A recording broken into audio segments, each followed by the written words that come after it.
generations to come. However, we know that we're prepared to do even without comprehending. So you feel free, any questions at any time.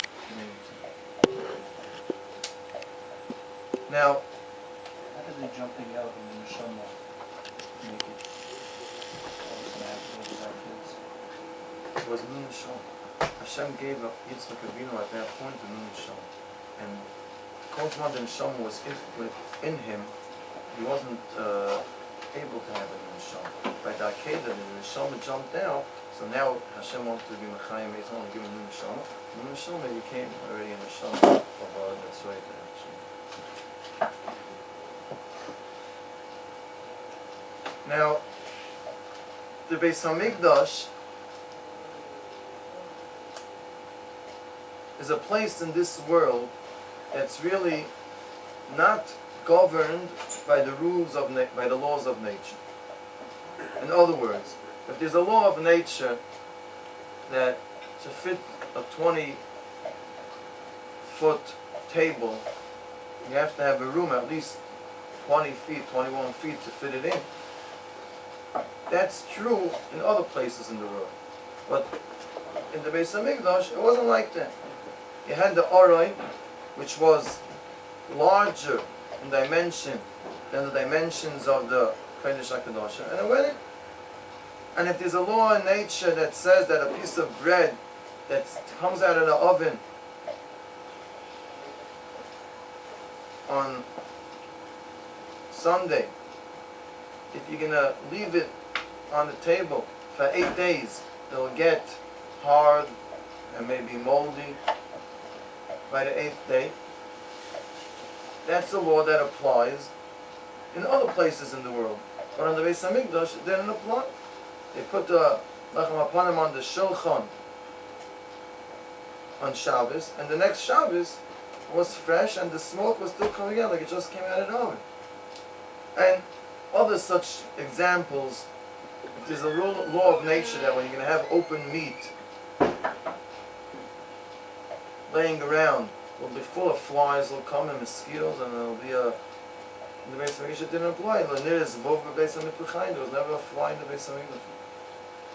Beis Hamikdash was a place that was above the laws of nature, above the laws of Teva.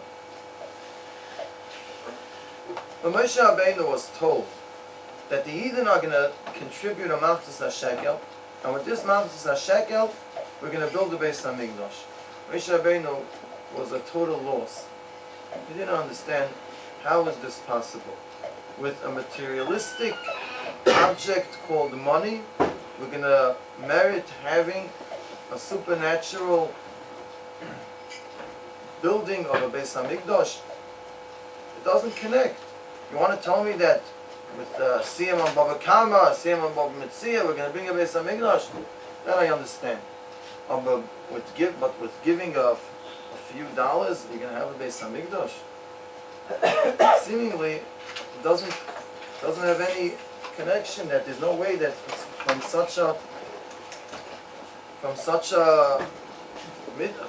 just giving a few dollars, you're going to be zeicher to such a Beis Hamikdash.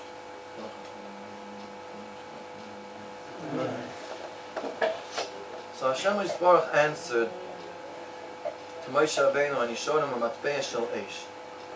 Matbeah shel eish signifies that it's not the actual money that's going to build a Beis Hamikdash. It's actually what lies under the money that's going to bring the Beis Hamikdash. The eish symbolizes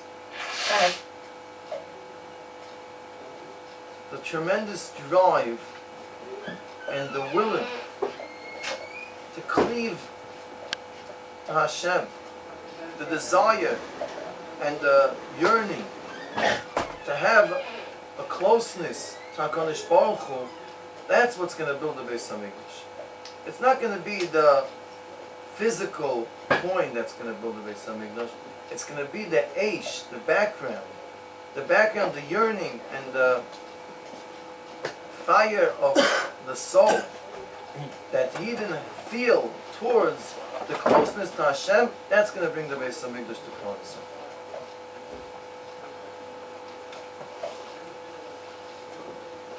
this level of spirituality that Eden showed with the Matbesham age was acquired at the point when the Eden jumped into the Yams. When the Eden showed to Rabbeinu Shalom, we don't understand what you want from us.